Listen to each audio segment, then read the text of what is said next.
하나님의 말씀 마태복음 1장 1절, 16절, 17절을 제가 다시 읽겠습니다. 아브라함과 다윗의 자손 예수 그리스도의 세계라. 16절, 야곱은 마리아의 남편 요셉을 낳았으니 마리아에게서 그리스도라 칭하는 예수가 나시니라. 그런즉 모든 대수가 아브라함부터 다윗까지 14대요, 다윗부터 바벨론까지 14대요, 바벨론으로 이간 후부터 그리스도까지 14대더라. 존경하는 성도 여러분, 주님 은혜 가운데 평안하셨습니까? 오늘 복되고 거룩한 안식일에 여러분들을 뵙게 돼서 대단히 반갑습니다. 제가 설교 준비를 마치고 PPT를 딱 저장을 했는데 갑자기 날아가 버렸습니다. 아무리 찾아도 보이질 않아요. 그래서 오늘은 PPT가 없이 여러분이 설교를 하겠습니다. 그래서 여러분들이 앞에 있는 성경을 펴셔서 성경을 직접 보시고 읽으시면 좋겠습니다. 조금 불편하시더라도 양해해 주시면 감사하겠습니다. 오늘은 2025년 셋째 안식일이고 또 흔히 말하는 크리스마스 시즌입니다. 그래서 상점에 가면 크리스마스 트리가 있고 또 많은 사람들이 크리스마스 때 어디를 가면 재밌게 놀 수 있을까 휴가를 생각하는 그런 시기입니다. 그런데 크리스마스 때 예수님께서 이 땅에 왜 오셨는가, 그것을 깊이 생각하는 사람은 많지가 않습니다. 그래서 오늘 저는 예수님이 이 땅에 오신 이유에 대해서 좀 살펴보려고 합니다. 먼저 좀 말씀을 드리고 싶은 것은 오늘날 많은 사람들이 크리스마스로 즐기는 12월 25일은 예수님이 탄생한 날이 아닙니다. 성경에는 예수님께서 탄생하신 날짜에 대한 언급이 없습니다. 그런데 그 정확만 기록이 되어 있어요. 누가복음 2장 3절에 보면 그 지역이 목자들이 밤에 밖에서 자기 양을 지키더니 그랬습니다. 그러니까 예수님이 탄생했을 때 목자들이 밖에서 양을 치고 있었다, 이렇게 합니다. 그런데 유대 나라는 겨울에 매우 춥고 그 시기가 우기이기 때문에 목자들이 양을 데리고 밖에 나가서 방목하지 않습니다. 그래서 많은 사람들이, 많은 학자들이 예수님의 탄생 시기를 봄이나 가을로 생각합니다. 그러면 오늘날 많은 사람들이 지키고 있는 12월 25일은 무슨 날인가? 이 날은 고대 로마 사람들이 지키던 태양신의 축제였습니다. 로마 사람들은 태양을 무적의 태양이라 이렇게 생각했어요. 가장 큰 신으로 생각했습니다. 그래서 태양이 점점 줄다가 이제 태양의 길이가 길어지는 12월 25일을 기념해서 큰 축제를 열었습니다. 그런데 이 태양신 축제를 로마가 기독교 공인령을 내린 후에 기독교 공인령을 내렸다는 말은 로마가 그리스도인들을 핍박하다가 이제는 핍박하지 않고 누구든지 예수를 믿어도 괜찮다 허락한 식입니다. 또 교회를 다니는 사람들에게 많은 보상금을 주고 혜택을 주었습니다.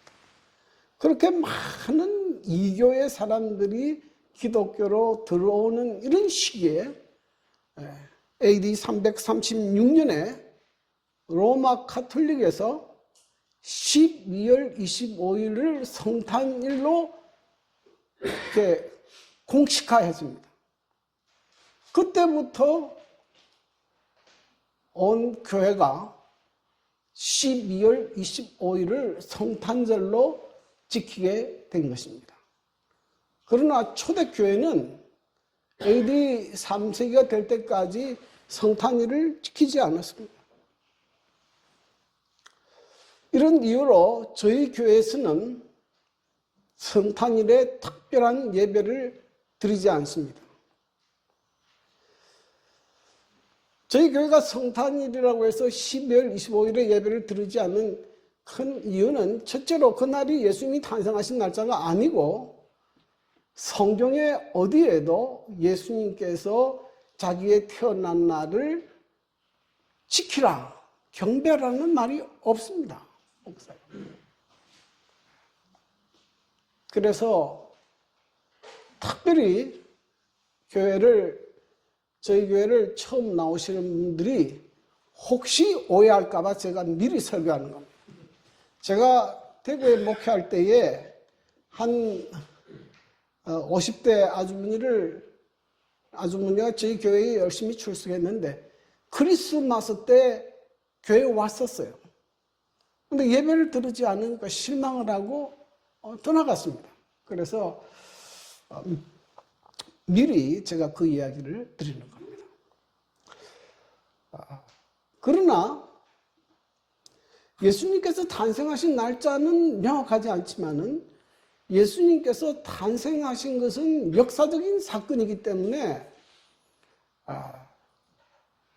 크리스마스라는 특별한 행사는 하지 않지만은 이 크리스마스 분위기 때에 저희 교회에서는 그 조그마한 선물을 가지고 아이들에게 주기도 하고 이렇게 선물을 나누기도 합니다. 이것은 그 날짜를 기념하는 것이 아니고 예수님의 이 땅에 오신 사건이 너무 중요하기 때문에 그것을 기념해서 선물을 나누고 또 교제를 하기도 합니다. 그래서 오늘 저는 이 크리스마스를 처음 해서 예수님이 이 땅에 오신 이유를 특별히 예수님의 족보를 통해서 한번 살펴보려고 합니다. 창세기 1장 1절, 구약 성경의 첫 장은 태초에 하나님이 천지를 창조하시니라 하는 말씀으로 시작합니다. 굉장히 웅장하고 엄청난 선포입니다. 하나님이 천지 만물을 창조하셨다. 근데 신약의 첫째인 마태복음은 아브라함과 다윗의 자손 예수 그리스도의 계보라 이렇게 시작합니다. 족보로 시작합니다. 왜 이 글을 기록한 마태는 예수님을 소개하면서 족보를 기록했을까?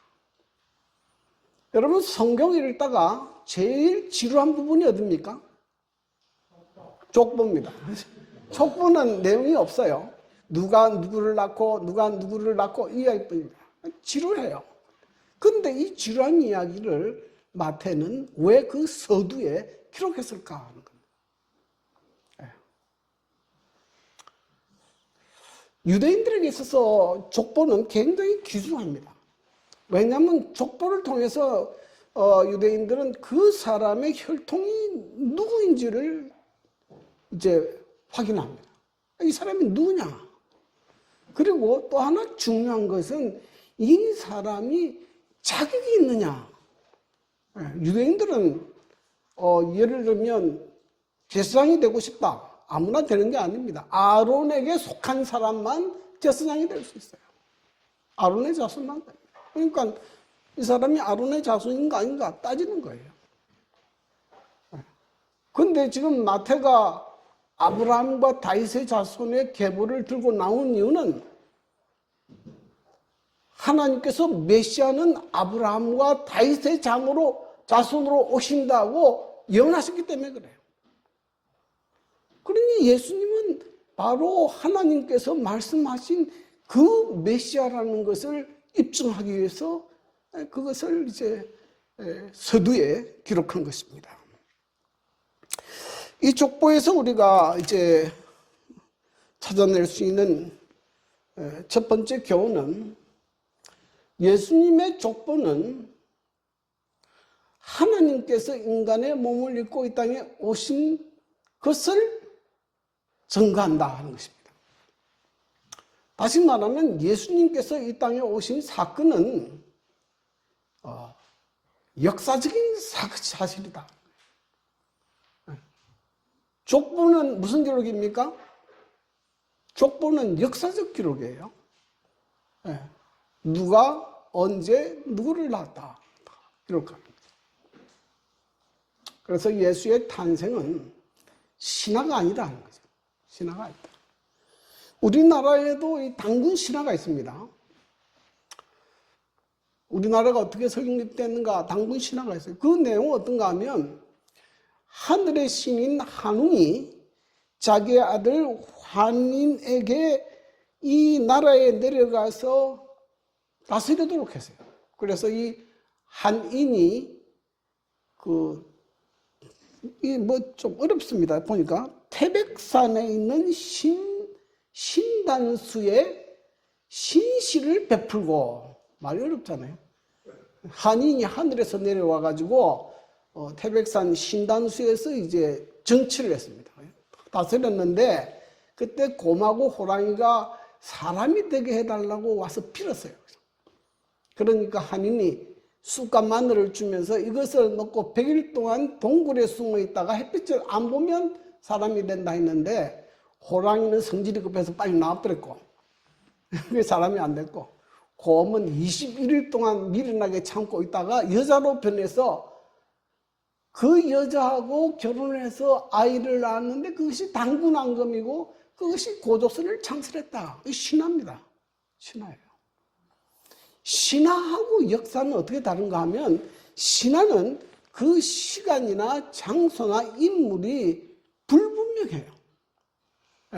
그리고 동시대에 검증할 만한 기록이 없습니다. 없어요.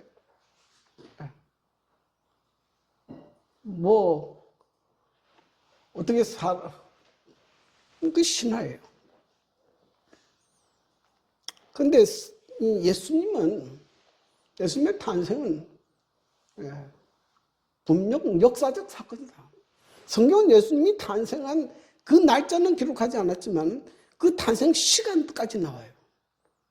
티베리우스 황제 때 태어났다. 그리고 태어난 장소도 있어요. 예수님이 어릴 때 자랐던 그 동네까지 있습니다. 그 이제 예루살렘에 가보면 예수님이 태어나셨던 베들레헴도 우리가 가봅니다. 예수님이 어릴 때 자랐던 나사렛도 우리가 가볼 수 있어요. 그리고 동시대 역사가들의 기록에도 나옵니다. 그 유명한 그 로마의 역사가인 이 타키투스라는 사람이 있는데요. 그분이 예수님에 대해서 이렇게 기록했습니다. 그분의 연대기 책에 15권 44장에 그리스도는 티베리우스 황제 치하에 본디오 빌라도에 의해 처형되었다. 역사적 기록에 나옵니다. 그리고 유대 역사가인 요세푸스의 기록에도 나오고 유대 탈무드에도 기록이 되어 있어요. 그러니까 예수님이 이 땅에 살았던 것은 부인할 수 없는 확실한 역사적 사건이다 하는 것이에요. 그런데 오늘 이 성경을 보면 마태가 이 족보를 기록할 때 굉장히 좀 특이한 부분이 하나 있어요. 그것이 마태복음 1장 16절입니다. 여러분이 눈여겨보지 않으면 지나칠 수 있어요. 야곱은 마리아의 남편 요셉을 낳았으니 마리아에게서 그리스도라 칭하는 예수가 나시니라. 어디가 이상합니까? 이상한 데를 발견하신 분?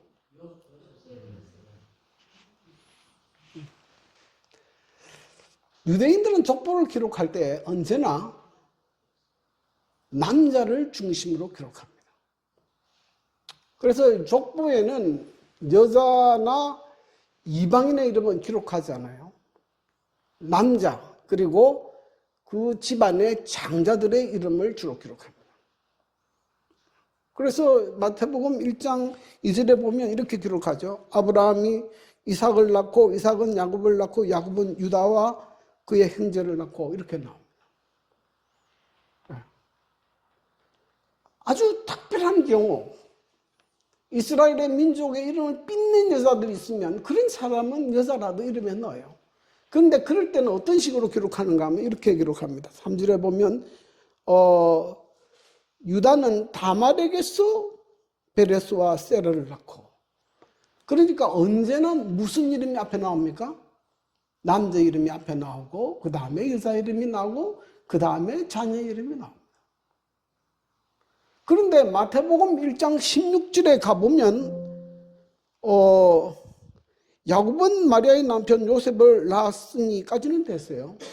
그런데 마리아에게는 뭐가 없습니까? 남편이 없어요. 남자 이름이 없어요. 마리아에게서 예수가 나시리라. 그런데 이것을 마태복음 1장 18절에서 설명합니다. 이 사건을 마태복음 1장 18절에는 이렇게 설명합니다. 예수 그리스도의 나심은 이러하니 그 모친 마리아가 요셉과 정혼하고 동거하기 전에 성령으로 잉태된 것이 나타났더니 그랬어요. 그러니까 예수님은 누구의 생명으로 탄생한 것이 아니고 요셉의 생명으로 탄생한 것이 아니고 누구로 탄생했다? 성령으로 탄생했다. 이걸 지금 성경은 계속 강조합니다. 누가 보면 더 확실하게 강조해요. 그런데 이것이 굉장히 우리의 구원에 있어서는 중요한 사건입니다. 왜 그런가? 왜 그런가? 로마서 5장 12절에 이런 말씀이 있습니다.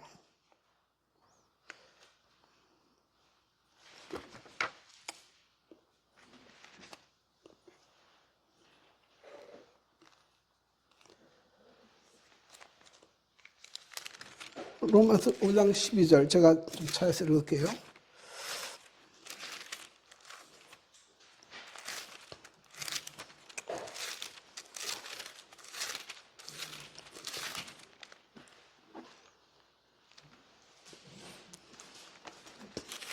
컴퓨터 화면이 있으면 이럴 때 편리한데 이제 이거 찾는 게 시간이 걸리고 좀 불편하죠.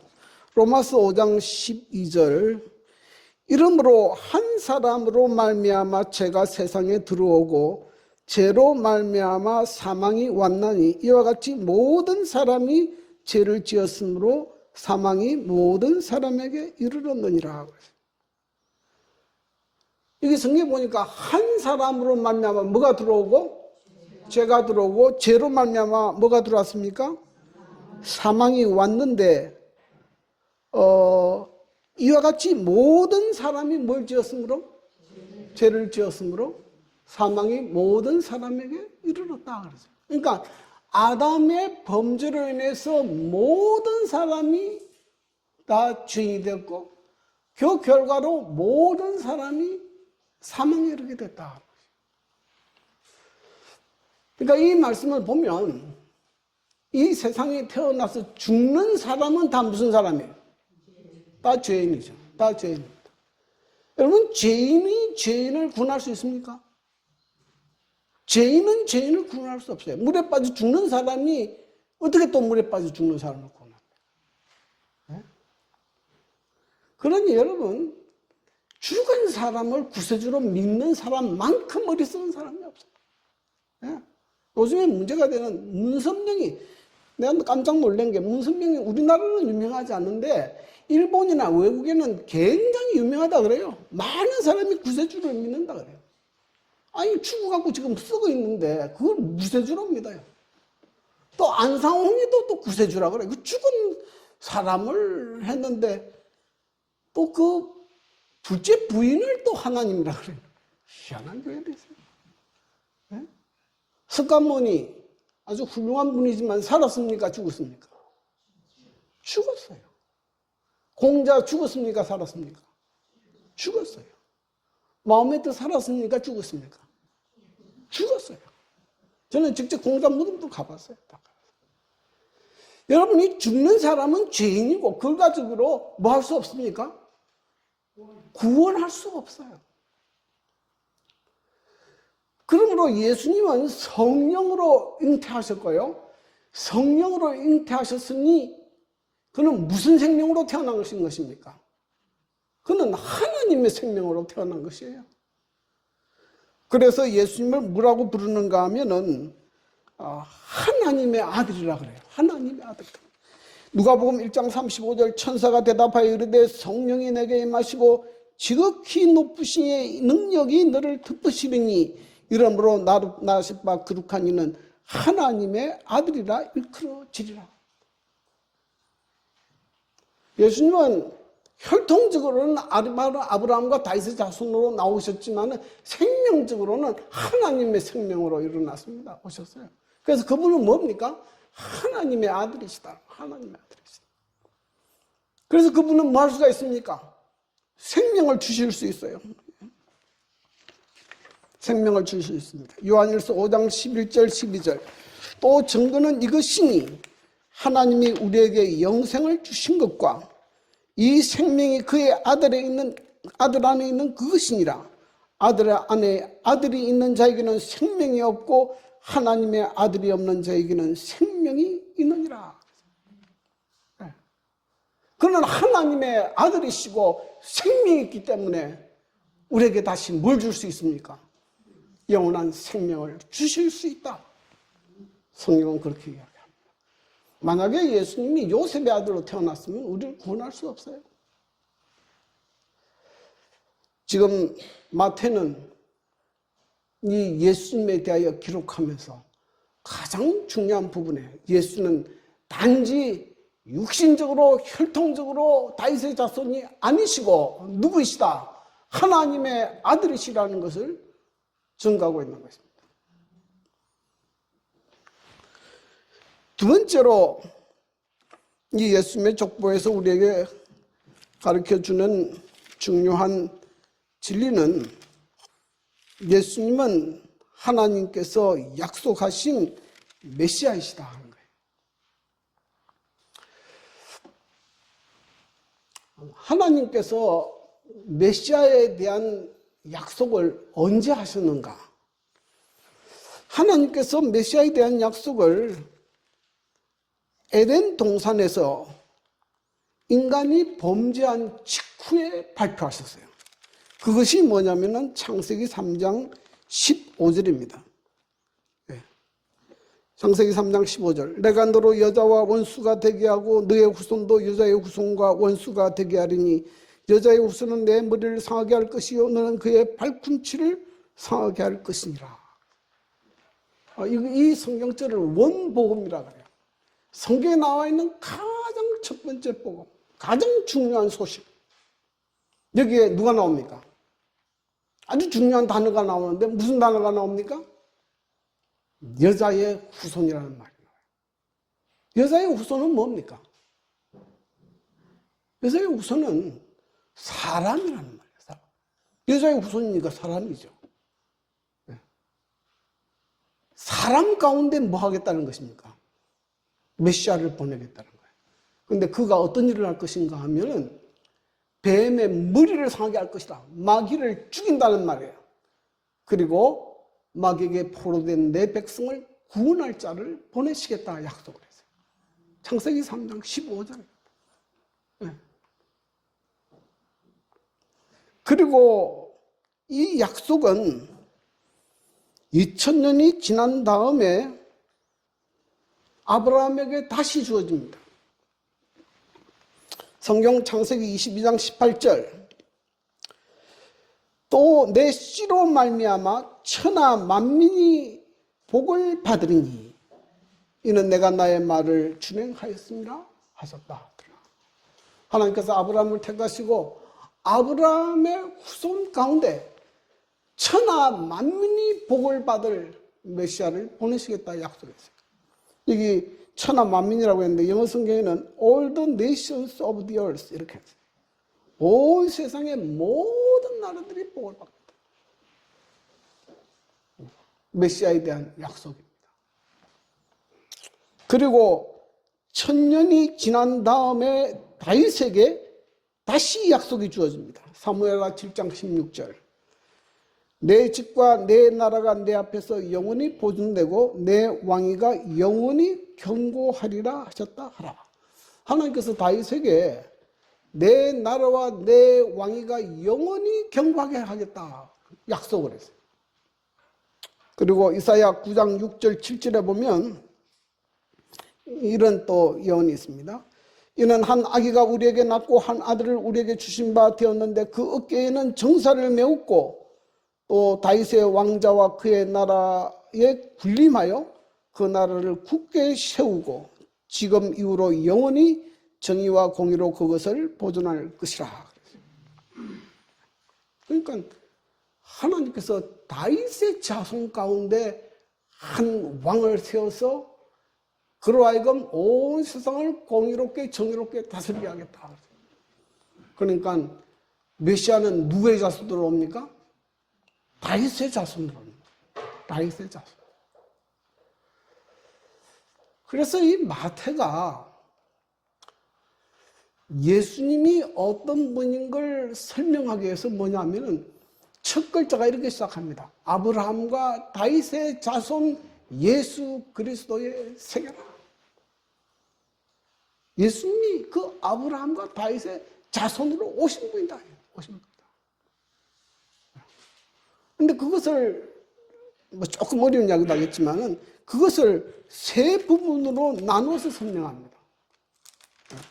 마태복음 1장 1절부터 6절까지는 아브라함부터 바벨론까지, 다윗 왕까지 14대를 기록하고 또 솔로몬부터 바벨론 멸망까지 14대로 기록하고 바벨론 기한한 이후부터 예수님 탄생까지 14대로 기록합니다. 그런데 이것이 사실은 시기적으로 안 맞아요. 왜냐하면 아브라함부터 다윗까지는 약 1000년 기간입니다. 그 기간도 몇 대? 14대. 다윗부터 솔로몬부터 바벨론 멸망까지는 약 400년 기간이에요. 그 기간도 몇 대? 14대. 그 다음에 바벨론 포로 기한 이후부터 예수님 탄생까지는 약 한 540년. 그것도 14대. 그러니까 이것은 마태가 상당히 의도적으로 14대씩 맞추려고 하는 거예요. 14대씩. 그러니까 중간에 많이 빼먹고 생략하고 아주 중요한 사람 이름만 딱 기록을 해요. 왜 14대씩 맞췄을까?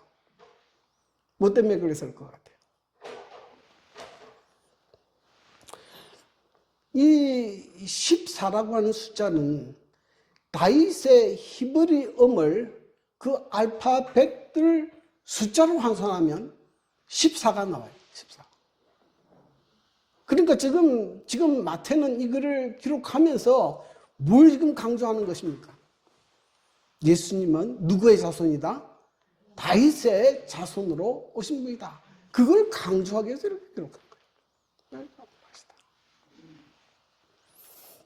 그래서 흔히 첫 번째 기간, 아브라함부터 다윗까지는 하나님께서 아브라함과 언약을 맺으시고 이스라엘이 나라를 건설한 시기.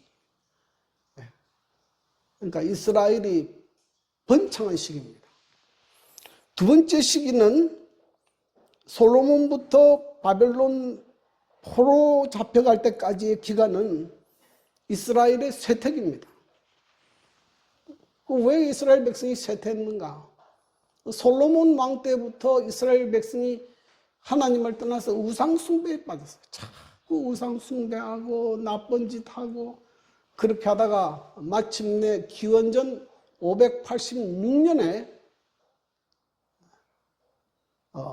유대 나라가 바벨론에 의해서 완전히 멸망했습니다. 그 다음부터 지구에는 유대 나라는 없어요. 그리고 바벨론 포로에서 돌아온 이후부터 예수님 탄생까지 이 시기는 이스라엘에게는 왕이 없었어요. 왕이 없고 전부 다 강대국의 식민지로 있었습니다. 그러니까 페르시아, 헬라, 로마가 계속 이 유대 나라를 지배했어요. 이 세상에 많은 민족이 있지만은 유대 민족처럼 고난을 많이 당한 민족은 없어요. 유대 민족은 역사에서 보면 그 페르시아 때는 그 하만이라는 사람이 나와서 그 민족 전체를 몰살하려고 했어요.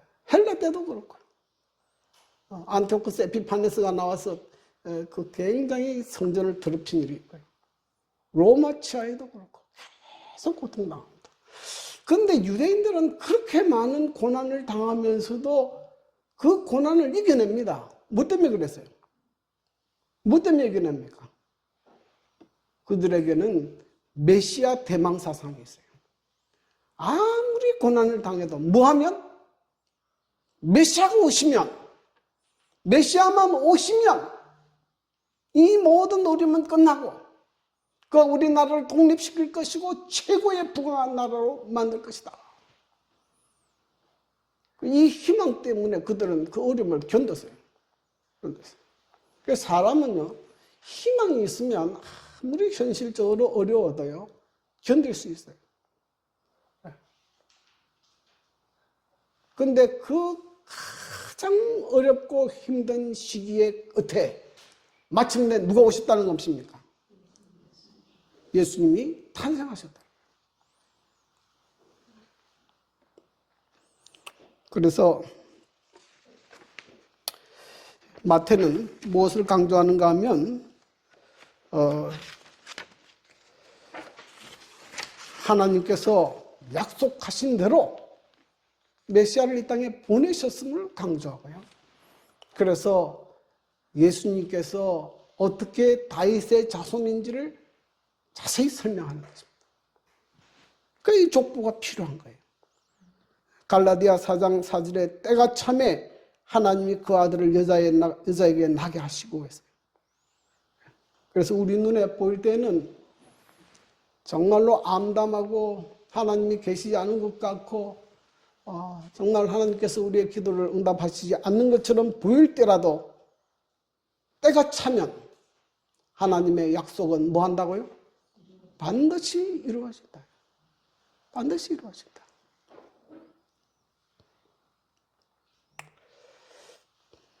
그래서 그들은 이 하나님의 말씀을 붙들고 그 어려움을 견뎠습니다.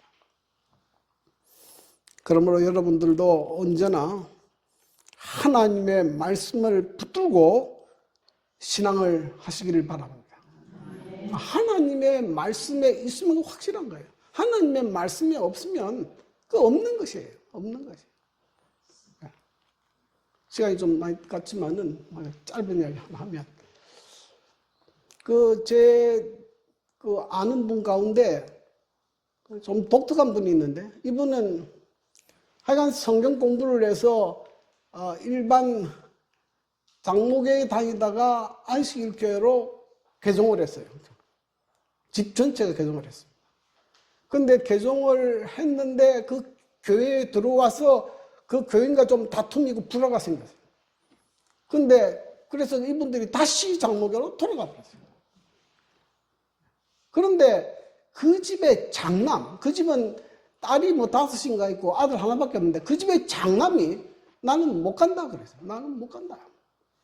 왜 못 가나? 내가 성경 공부해보니까 안식일이 맞더라. 나는 그래서 일을 지킬 수 없다. 그러니까는 이 어머니가 화가 나가지고 이 아들을 쫓아내 버렸어요. 그 이분이 그 당시 진주 경상대학교 그 원예학과 다니고 있었는데 집에서 쫓겨나가지고 그 비닐하우스에서 잤어요. 근데 참 얼마나 좀 극한지 이분이 딸기 재배를 했거든요.